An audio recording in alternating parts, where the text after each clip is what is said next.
The Adventure of the Golden Pince-Nez. When I look at the 3 massive manuscript volumes which contain our work for the year 1894, I confess that it is very difficult for me, out of such a wealth of material, to select the cases which are most interesting in themselves and at the same time most conducive to a display of those peculiar powers for which my friend was famous.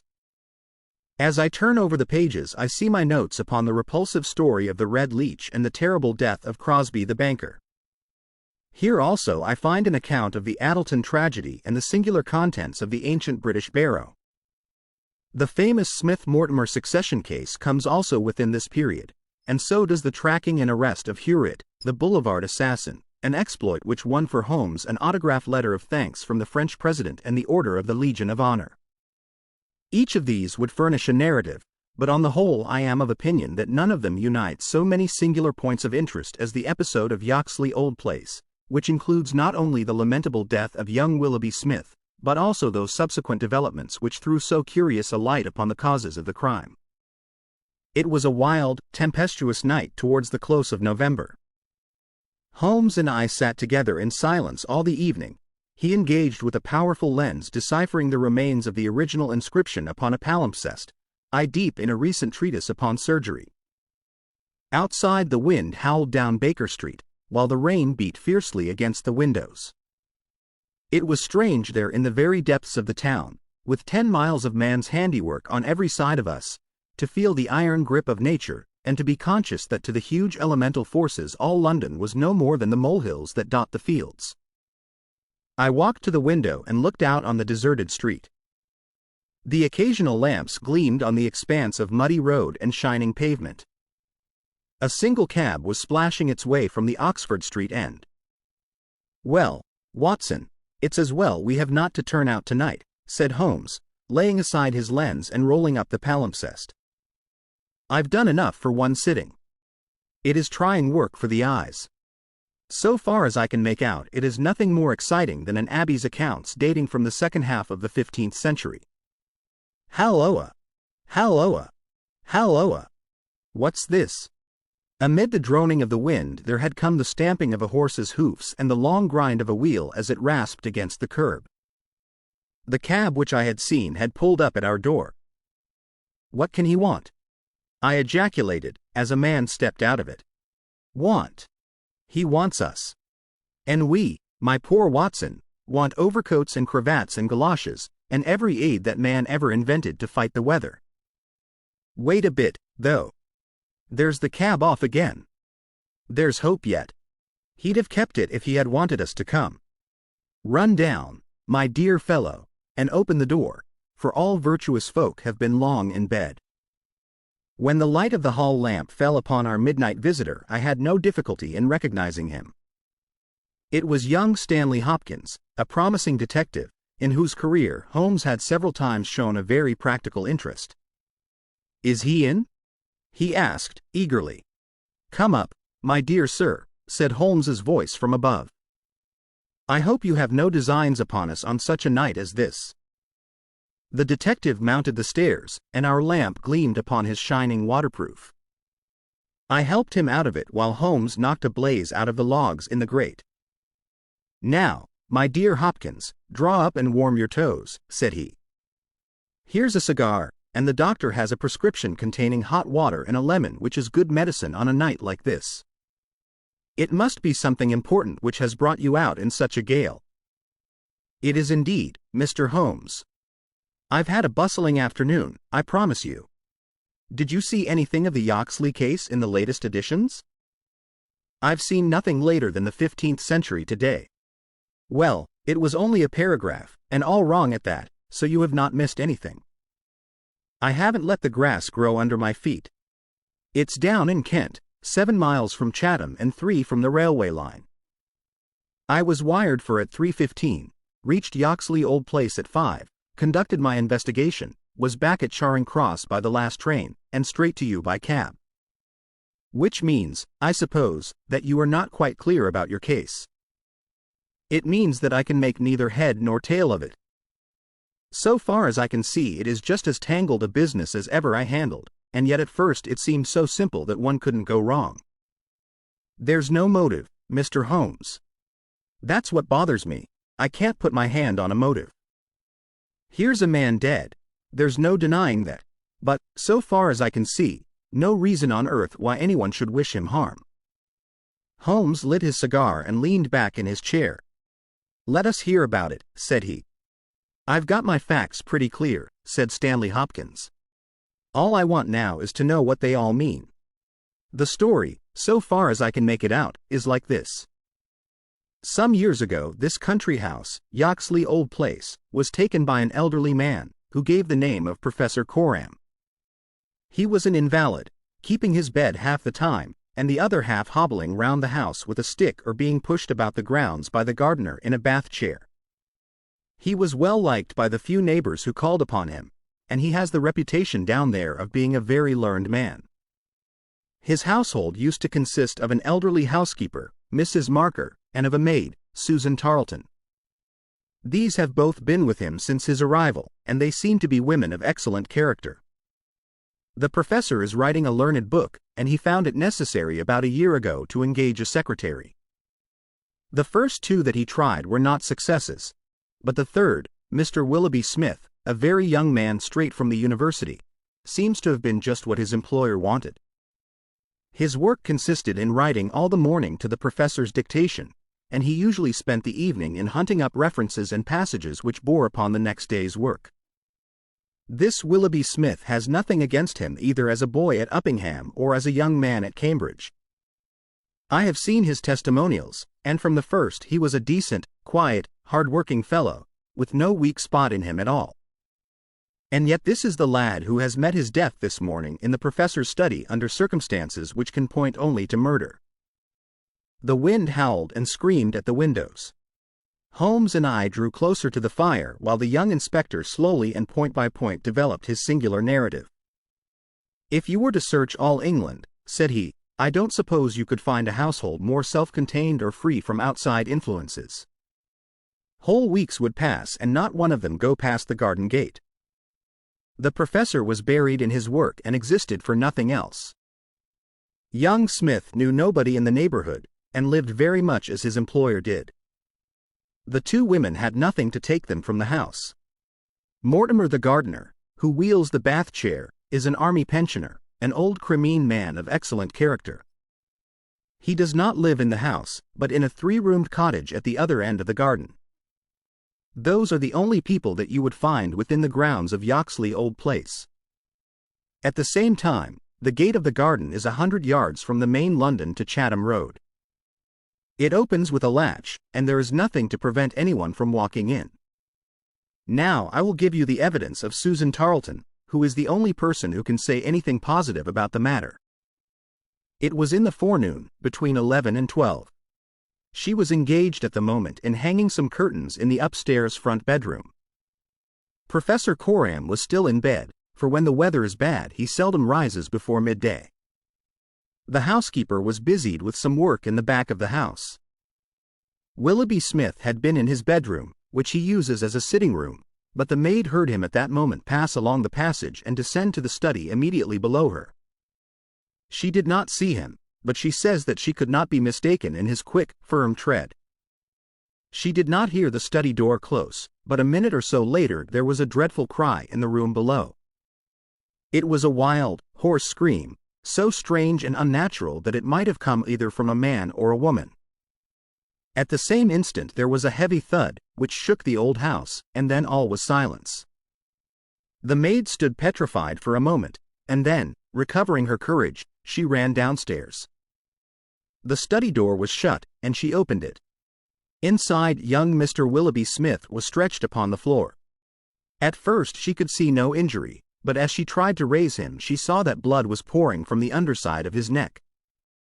It was pierced by a very small but very deep wound, which had divided the carotid artery. The instrument with which the injury had been inflicted lay upon the carpet beside him.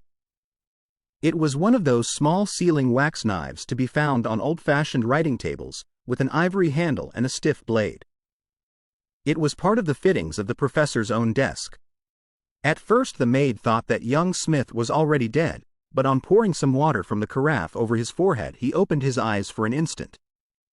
"The professor," he murmured. It was she.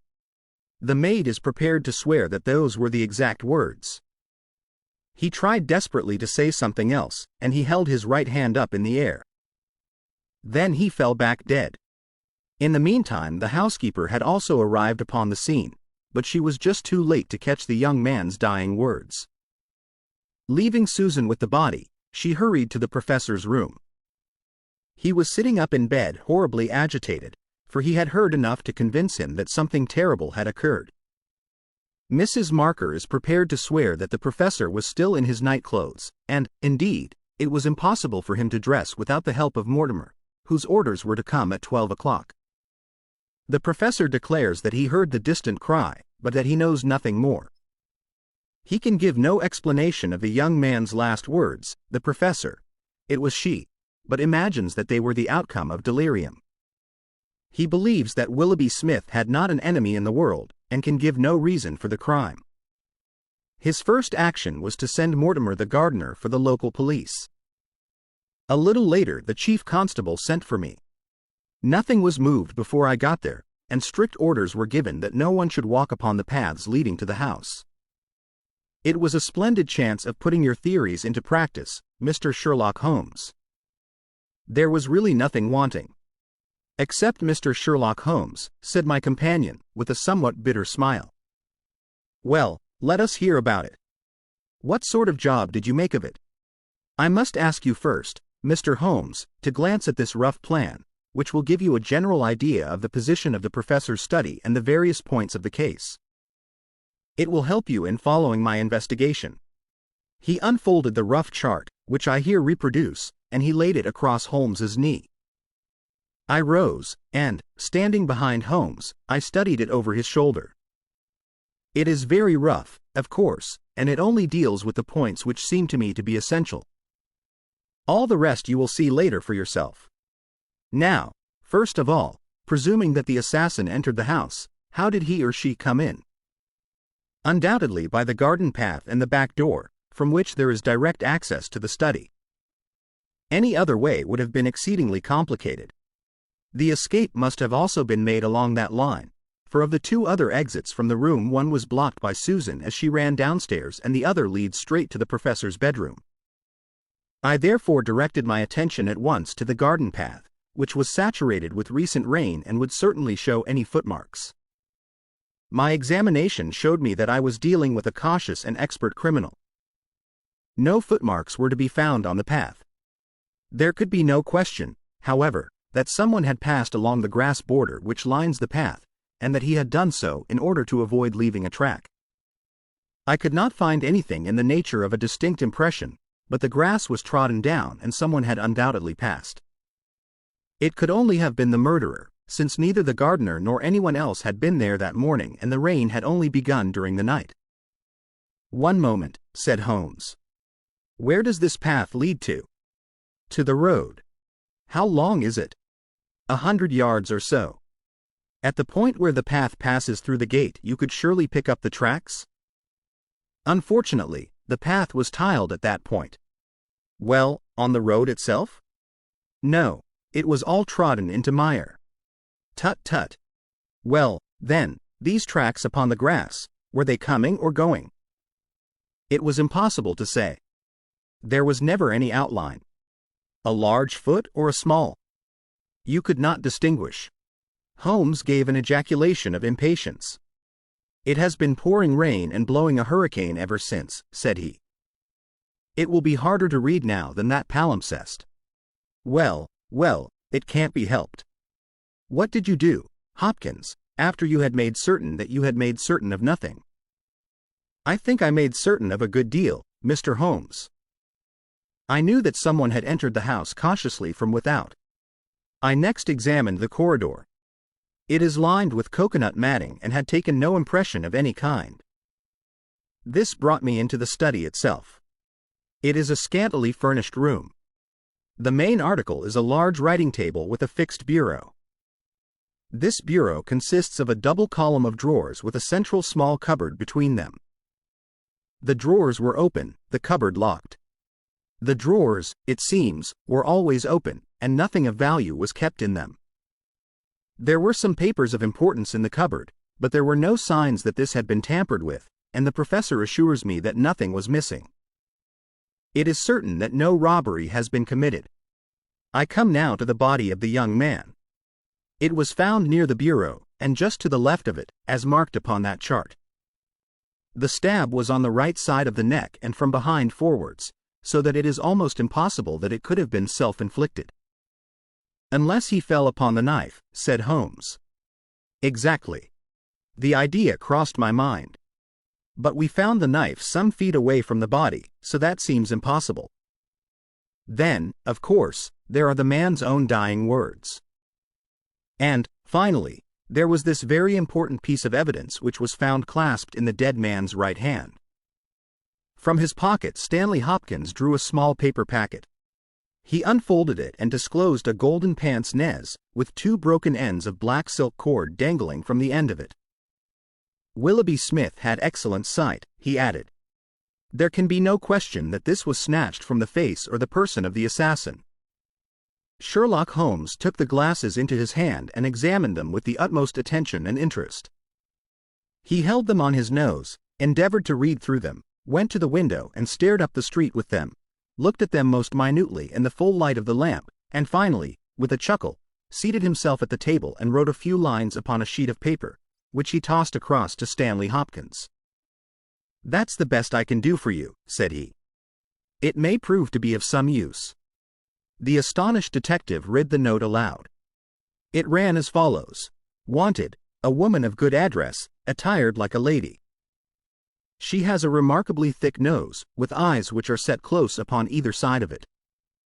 She has a puckered forehead, a peering expression, and probably rounded shoulders. There are indications that she has had recourse to an optician at least twice during the last few months. As her glasses are of remarkable strength and as opticians are not very numerous, there should be no difficulty in tracing her. Holmes smiled at the astonishment of Hopkins, which must have been reflected upon my features. Surely my deductions are simplicity itself, said he.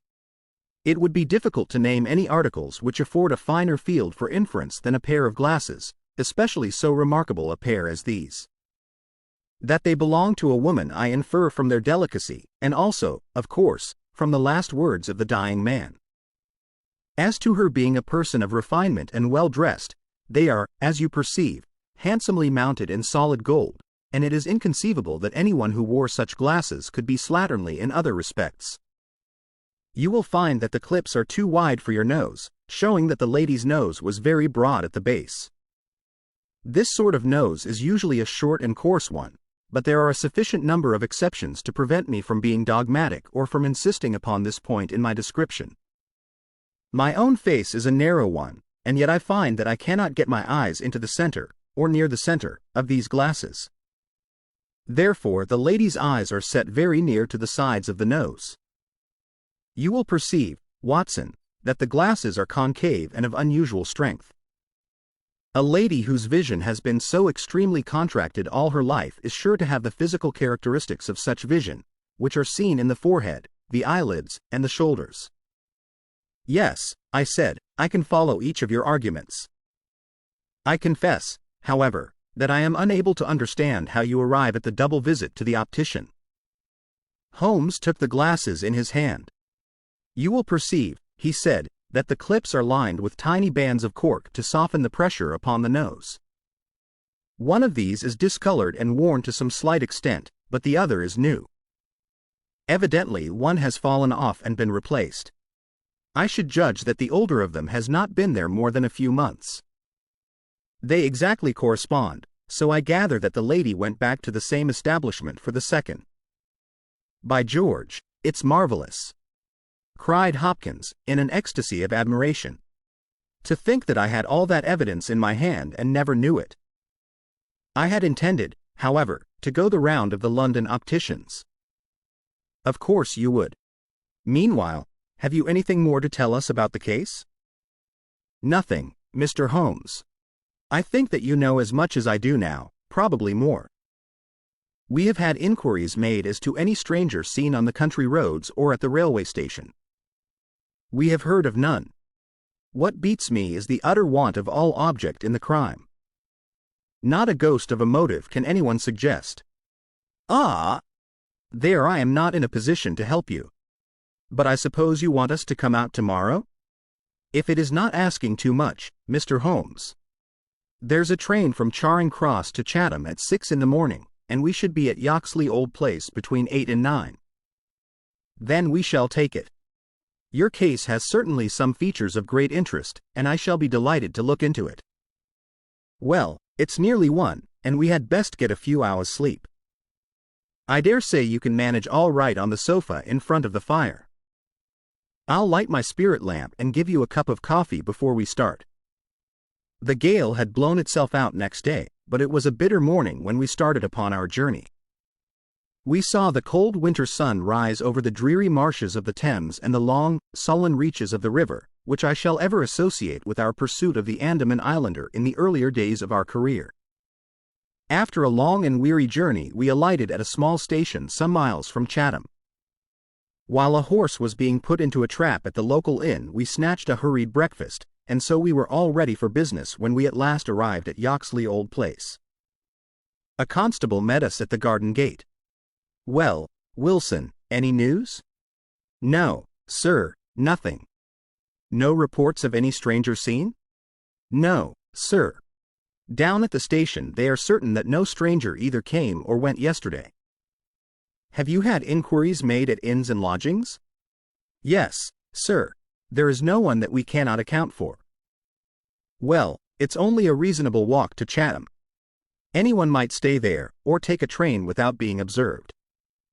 This is the garden path of which I spoke, Mr. Holmes. I'll pledge my word there was no mark on it yesterday. On which side were the marks on the grass? This side, sir. This narrow margin of grass between the path and the flower bed. I can't see the traces now, but they were clear to me then. Yes, yes. Someone has passed along, said Holmes, stooping over the grass border. Our lady must have picked her steps carefully, must she not, since on the one side she would leave a track on the path, and on the other an even clearer one on the soft bed? Yes, sir, she must have been a cool hand. I saw an intent look pass over Holmes's face. You say that she must have come back this way? Yes, sir, there is no other. On this strip of grass? Certainly, Mr. Holmes. It was a very remarkable performance, very remarkable. Well, I think we have exhausted the path. Let us go farther. This garden door is usually kept open, I suppose? Then this visitor had nothing to do but to walk in. The idea of murder was not in her mind, or she would have provided herself with some sort of weapon, instead of having to pick this knife off the writing table. She advanced along this corridor, leaving no traces upon the coconut matting. Then she found herself in this study. How long was she there? We have no means of judging. Not more than a few minutes, sir. I forgot to tell you that Mrs. Marker, the housekeeper, had been in there tidying not very long before, about a quarter of an hour, she says. Well, that gives us a limit. Our lady enters this room, and what does she do? She goes over to the writing table. What for? Not for anything in the drawers. If there had been anything worth her taking, it would surely have been locked up. No, it was for something in that wooden bureau. Halloa! What is that scratch upon the face of it? Just hold a match, Watson. Why did you not tell me of this, Hopkins? The mark which he was examining began upon the brass work on the right-hand side of the keyhole, and extended for about 4 inches, where it had scratched the varnish from the surface. I noticed it, Mr. Holmes. But you'll always find scratches round a keyhole. This is recent, quite recent. See how the brass shines where it is cut. An old scratch would be the same color as the surface. Look at it through my lens. There's the varnish, too, like earth on each side of a furrow. Is Mrs. Marker there? A sad-faced, elderly woman came into the room. Did you dust this bureau yesterday morning? Yes, sir. Did you notice this scratch? No, sir, I did not. I am sure you did not, for a duster would have swept away these shreds of varnish. Who has the key of this bureau? The professor keeps it on his watch chain. Is it a simple key? No, sir. It is a Chubb's key. Very good. Mrs. Marker, you can go. Now we are making a little progress. Our lady enters the room, advances to the bureau, and either opens it or tries to do so. While she is thus engaged, young Willoughby Smith enters the room. In her hurry to withdraw the key, she makes this scratch upon the door. He seizes her, and she, snatching up the nearest object, which happens to be this knife, strikes at him in order to make him let go his hold. The blow is a fatal one. He falls and she escapes, either with or without the object for which she has come. Is Susan the maid there? Could anyone have got away through that door after the time that you heard the cry, Susan? No, sir, it is impossible. Before I got down the stair I'd have seen anyone in the passage. Besides, the door never opened, for I would have heard it. That settles this exit. Then no doubt the lady went out the way she came. I understand that this other passage leads only to the professor's room. There is no exit that way? No, sir. We shall go down it and make the acquaintance of the professor. Halloa, Hopkins. This is very important indeed. The professor's corridor is also lined with coconut matting. Well, sir, what of that? Don't you see any bearing upon the case? Well, I don't insist upon it. No doubt I am wrong. And yet it seems to me to be suggestive. Come with me and introduce me. We passed down the passage, which was of the same length as that which led to the garden. At the end was a short flight of steps ending in a door. Our guide knocked, and then ushered us into the professor's bedroom. It was a very large chamber, lined with innumerable volumes, which had overflowed from the shelves and lay in piles in the corners, or were stacked all round at the base of the cases. The bed was in the center of the room, and in it, propped up with pillows, was the owner of the house. I have seldom seen a more remarkable-looking person. It was a gaunt, aquiline face which was turned towards us, with piercing dark eyes, which lurked in deep hollows under overhung and tufted brows. His hair and beard were white, save that the latter was curiously stained with yellow around his mouth. A cigarette glowed amid the tangle of white hair, and the air of the room was fetid with stale tobacco smoke. As he held out his hand to Holmes, I perceived that it also was stained yellow with nicotine. "A smoker, Mr. Holmes?" said he, speaking well-chosen English with a curious little mincing accent. "Pray take a cigarette. And you, sir? I can recommend them, for I have them especially prepared by Ionides of Alexandria. He sends me 1,000 at a time, and I grieve to say that I have to arrange for a fresh supply every fortnight. Bad, sir, very bad, but an old man has few pleasures. Tobacco and my work, that is all that is left to me." Holmes had lit a cigarette, and was shooting little darting glances all over the room.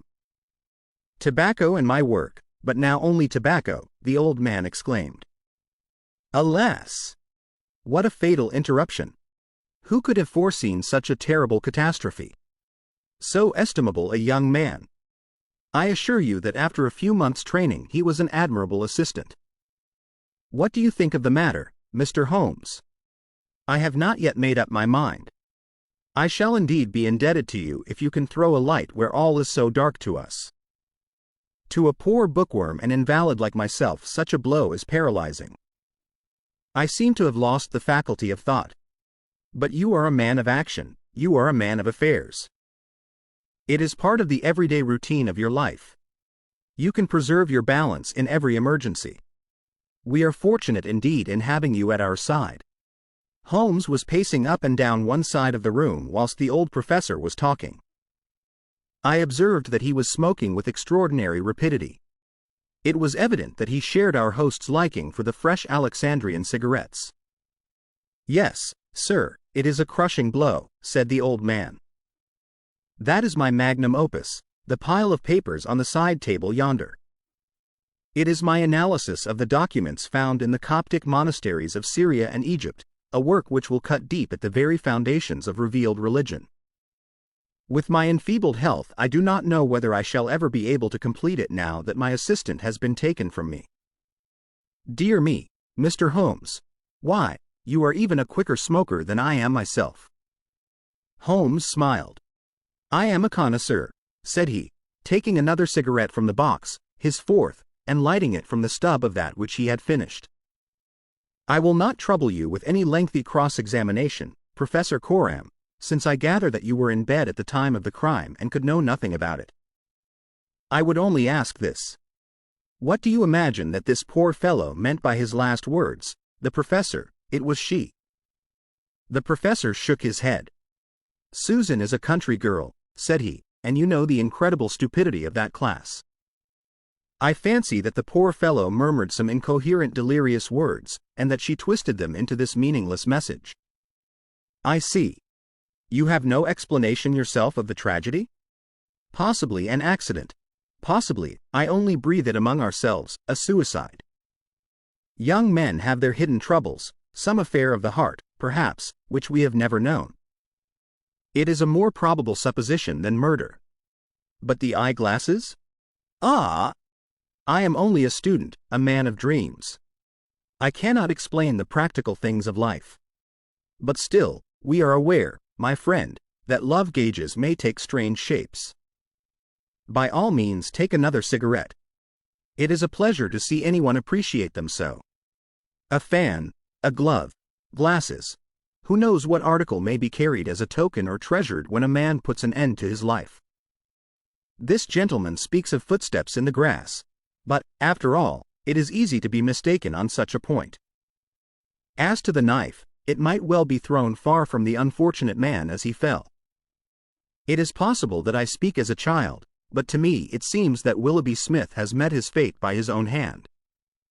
Holmes seemed struck by the theory thus put forward, and he continued to walk up and down for some time, lost in thought and consuming cigarette after cigarette. Tell me, Professor Coram, he said, at last, what is in that cupboard in the bureau? Nothing that would help a thief. Family papers, letters from my poor wife, diplomas of universities which have done me honor. Here is the key. You can look for yourself. Holmes picked up the key and looked at it for an instant, then he handed it back. No, I hardly think that it would help me, said he. I should prefer to go quietly down to your garden and turn the whole matter over in my head. There is something to be said for the theory of suicide which you have put forward. We must apologize for having intruded upon you, Professor Coram, and I promise that we won't disturb you until after lunch. At 2 o'clock we will come again and report to you anything which may have happened in the interval. Holmes was curiously distrait, and we walked up and down the garden path for some time in silence. Have you a clue? I asked, at last. It depends upon those cigarettes that I smoked, said he. It is possible that I am utterly mistaken. The cigarettes will show me. My dear Holmes, I exclaimed, how on earth? Well, you may see for yourself. If not, there's no harm done. Of course, we always have the optician clue to fall back upon, but I take a short cut when I can get it. Ah, here is the good Mrs. Marker. Let us enjoy 5 minutes of instructive conversation with her. I may have remarked before that Holmes had, when he liked, a peculiarly ingratiating way with women, and that he very readily established terms of confidence with them. In half the time which he had named, he had captured the housekeeper's goodwill, and was chatting with her as if he had known her for years. Yes, Mr. Holmes, it is as you say, sir.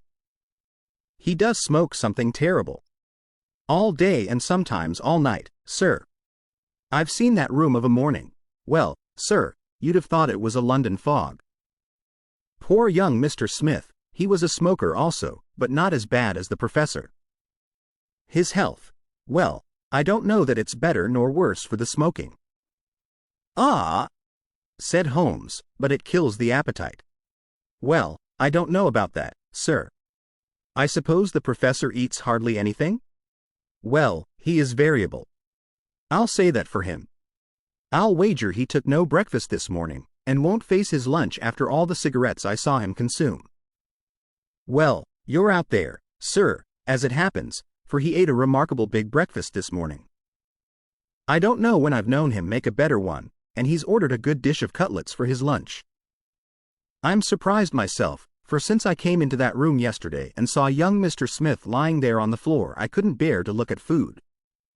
Well, it takes all sorts to make a world, and the professor hasn't let it take his appetite away. We loitered the morning away in the garden.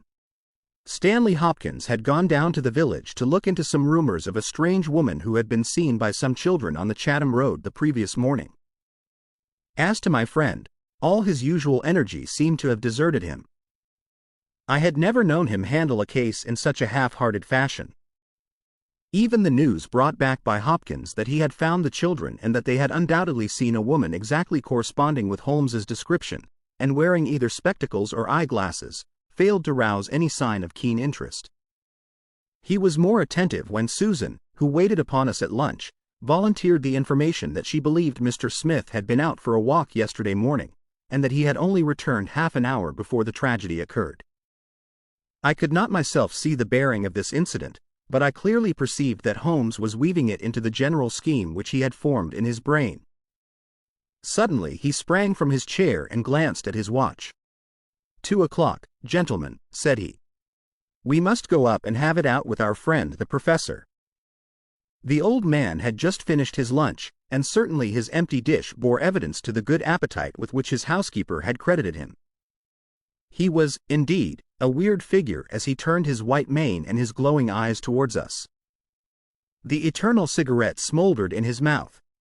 He had been dressed and was seated in an armchair by the fire. Well, Mr. Holmes, have you solved this mystery yet? He shoved the large tin of cigarettes which stood on a table beside him towards my companion. Holmes stretched out his hand at the same moment, and between them they tipped the box over the edge. For a minute or two we were all on our knees retrieving stray cigarettes from impossible places. When we rose again I observed that Holmes's eyes were shining and his cheeks tinged with color. Only at a crisis have I seen those battle signals flying. Yes, said he, I have solved it. Stanley Hopkins and I stared in amazement. Something like a sneer quivered over the gaunt features of the old professor. Indeed. In the garden? No, here. Here. When? This instant. You are surely joking, Mr. Sherlock Holmes. You compel me to tell you that this is too serious a matter to be treated in such a fashion. I have forged and tested every link of my chain, Professor Coram, and I am sure that it is sound. What your motives are or what exact part you play in this strange business I am not yet able to say. In a few minutes I shall probably hear it from your own lips. Meanwhile I will reconstruct what is past for your benefit, so that you may know the information which I still require. A lady yesterday entered your study. She came with the intention of possessing herself of certain documents which were in your bureau. She had a key of her own. I have had an opportunity of examining yours, and I do not find that slight discoloration which the scratch made upon the varnish would have produced. You were not an accessory, therefore, and she came, so far as I can read the evidence, without your knowledge to rob you. The professor blew a cloud from his lips. This is most interesting and instructive, said he. Have you no more to add? Surely, having traced this lady so far, you can also say what has become of her. I will endeavor to do so. In the first place, she was seized by your secretary, and stabbed him in order to escape. This catastrophe I am inclined to regard as an unhappy accident, for I am convinced that the lady had no intention of inflicting so grievous an injury. An assassin does not come unarmed. Horrified by what she had done, she rushed wildly away from the scene of the tragedy. Unfortunately for her, she had lost her glasses in the scuffle, and as she was extremely short-sighted, she was really helpless without them. She ran down a corridor, which she imagined to be that by which she had come. Both were lined with coconut matting, and it was only when it was too late that she understood that she had taken the wrong passage and that her retreat was cut off behind her. What was she to do? She could not go back. She could not remain where she was. She must go on. She went on. She mounted a stair, pushed open a door, and found herself in your room. The old man sat with his mouth open, staring wildly at Holmes. Amazement and fear were stamped upon his expressive features. Now, with an effort, he shrugged his shoulders and burst into insincere laughter. "All very fine, Mr. Holmes," said he. "But there is one little flaw in your splendid theory. I was myself in my room, and I never left it during the day." "I am aware of that, Professor Coram. And you mean to say that I could lie upon that bed and not be aware that a woman had entered my room?" "I never said so." "You were aware of it. You spoke with her. You recognized her. You aided her to escape." Again the professor burst into high-keyed laughter. He had risen to his feet and his eyes glowed like embers. "You are mad," he cried. "You are talking insanely. I helped her to escape? Where is she now?" "She is there," said Holmes, and he pointed to a high bookcase in the corner of the room. I saw the old man throw up his arms, a terrible convulsion passed over his grim face, and he fell back in his chair. At the same instant the bookcase at which Holmes pointed swung round upon a hinge, and a woman rushed out into the room. "You are right," she cried, in a strange foreign voice. "You are right. I am here." She was brown with the dust and draped with the cobwebs which had come from the walls of her hiding place. Her face, too, was streaked with grime, and at the best she could never have been handsome, for she had the exact physical characteristics which Holmes had divined, with, in addition, a long and obstinate chin. What with her natural blindness, and what with the change from dark to light, she stood as one dazed, blinking about her to see where and who we were. And yet, in spite of all these disadvantages, there was a certain nobility in the woman's bearing, a gallantry in the defiant chin and in the upraised head, which compelled something of respect and admiration.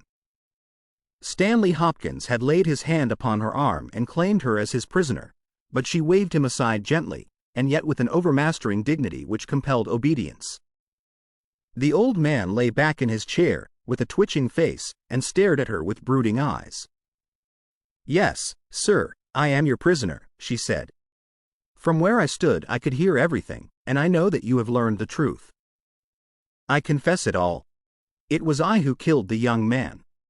But you are right, you who say it was an accident. I did not even know that it was a knife which I held in my hand, for in my despair I snatched anything from the table and struck at him to make him let me go. It is the truth that I tell." "Madam," said Holmes, "I am sure that it is the truth. I fear that you are far from well." She had turned a dreadful color, the more ghastly under the dark dust streaks upon her face. She seated herself on the side of the bed, then she resumed. "I have only a little time here," she said, "but I would have you to know the whole truth. I am this man's wife. He is not an Englishman. He is a Russian. His name I will not tell." For the first time the old man stirred. "God bless you, Anna," he cried. "God bless you." She cast a look of the deepest disdain in his direction. "Why should you cling so hard to that wretched life of yours, Sergius?" said she. "It has done harm to many and good to none, not even to yourself. However, it is not for me to cause the frail thread to be snapped before God's time. I have enough already upon my soul since I crossed the threshold of this cursed house. But I must speak or I shall be too late. I have said, gentlemen, that I am this man's wife. He was 50 and I a foolish girl of 20 when we married. It was in a city of Russia, a university, I will not name the place." "God bless you, Anna," murmured the old man again. "We were reformers, revolutionists, nihilists, you understand. He and I and many more. Then there came a time of trouble, a police officer was killed, many were arrested, evidence was wanted, and in order to save his own life and to earn a great reward my husband betrayed his own wife and his companions. Yes, we were all arrested upon his confession. Some of us found our way to the gallows and some to Siberia. I was among these last, but my term was not for life. My husband came to England with his ill-gotten gains, and has lived in quiet ever since, knowing well that if the Brotherhood knew where he was not a week would pass before justice would be done. The old man reached out a trembling hand and helped himself to a cigarette. "I am in your hands, Anna," said he. "You were always good to me." "I have not yet told you the height of his villainy," said she. "Among our comrades of the order there was one who was the friend of my heart. He was noble, unselfish, loving, all that my husband was not. He hated violence. We were all guilty, if that is guilt, but he was not. He wrote forever dissuading us from such a course. These letters would have saved him. So would my diary, in which from day to day I had entered both my feelings towards him and the view which each of us had taken. My husband found and kept both diary and letters.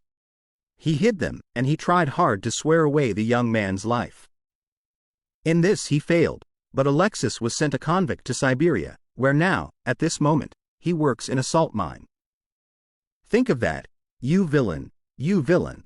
Now, at this very moment, Alexis, a man whose name you are not worthy to speak, works and lives like a slave, and yet I have your life in my hands and I let you go."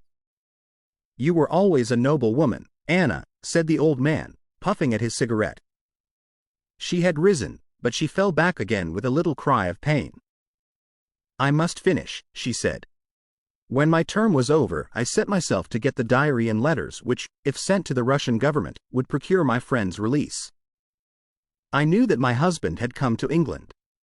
After months of searching, I discovered where he was. I knew that he still had the diary, for when I was in Siberia I had a letter from him once reproaching me and quoting some passages from its pages. Yet I was sure that with his revengeful nature he would never give it to me of his own free will. I must get it for myself. With this object I engaged an agent from a private detective firm, who entered my husband's house as secretary. It was your second secretary, Sergius, the one who left you so hurriedly. He found that papers were kept in the cupboard, and he got an impression of the key. He would not go farther. He furnished me with a plan of the house, and he told me that in the forenoon the study was always empty, as the secretary was employed up here. So at last I took my courage in both hands and I came down to get the papers for myself. I succeeded, but at what a cost! I had just taken the papers and was locking the cupboard when the young man seized me. I had seen him already that morning. He had met me in the road and I had asked him to tell me where Professor Coram lived, not knowing that he was in his employ. Exactly, said Holmes. The secretary came back and told his employer of the woman he had met. Then in his last breath he tried to send a message that it was she, the she whom he had just discussed with him. "You must let me speak," said the woman, in an imperative voice, and her face contracted as if in pain. When he had fallen, I rushed from the room, chose the wrong door, and found myself in my husband's room. He spoke of giving me up. I showed him that if he did so, his life was in my hands. If he gave me to the law, I could give him to the brotherhood. It was not that I wished to live for my own sake, but it was that I desired to accomplish my purpose. He knew that I would do what I said, that his own fate was involved in mine. For that reason and for no other, he shielded me. He thrust me into that dark hiding place, a relic of old days, known only to himself. He took his meals in his own room, and so was able to give me part of his food. It was agreed that when the police left the house I should slip away by night and come back no more. But in some way you have read our plans. She tore from the bosom of her dress a small packet. "These are my last words," said she. "Here is the packet which will save Alexis. I confide it to your honor and to your love of justice. Take it. You will deliver it at the Russian embassy. Now I have done my duty, and—" "Stop her!" cried Holmes. He had bounded across the room and had wrenched a small file from her hand. "Too late," she said, sinking back on the bed. "Too late. I took the poison before I left my hiding place. My head swims. I am going. I charge you, sir, to remember the packet." "A simple case, and yet in some ways an instructive one," Holmes remarked, as we traveled back to town. "It hinged from the outset upon the Pince-Nez. But for the fortunate chance of the dying man having seized these, I am not sure that we could ever have reached our solution." It was clear to me from the strength of the glasses that the wearer must have been very blind and helpless when deprived of them. When you asked me to believe that she walked along a narrow strip of grass without once making a false step, I remarked, as you may remember, that it was a noteworthy performance. In my mind, I set it down as an impossible performance, save in the unlikely case that she had a second pair of glasses. I was forced, therefore, to seriously consider the hypothesis that she had remained within the house. On perceiving the similarity of the two corridors, it became clear that she might very easily have made such a mistake, and in that case it was evident that she must have entered the professor's room. I was keenly on the alert, therefore, for whatever would bear out this supposition, and I examined the room narrowly for anything in the shape of a hiding place. The carpet seemed continuous and firmly nailed, so I dismissed the idea of a trapdoor. There might well be a recess behind the books. As you are aware, such devices are common in old libraries. I observed that books were piled on the floor at all other points, but that one bookcase was left clear. This, then, might be the door. I could see no marks to guide me, but the carpet was of a dun color, which lends itself very well to examination. I therefore smoked a great number of those excellent cigarettes, and I dropped the ash all over the space in front of the suspected bookcase. It was a simple trick, but exceedingly effective. I then went downstairs and I ascertained, in your presence, Watson, without your perceiving the drift of my remarks, that Professor Coram's consumption of food had increased, as one would expect when he is supplying a second person. We then ascended to the room again, when, by upsetting the cigarette box, I obtained a very excellent view of the floor, and was able to see quite clearly, from the traces upon the cigarette ash, that the prisoner had, in our absence, come out from her retreat. Well, Hopkins, here we are at Charing Cross, and I congratulate you on having brought your case to a successful conclusion. You are going to headquarters, no doubt. I think, Watson, you and I will drive together to the Russian embassy.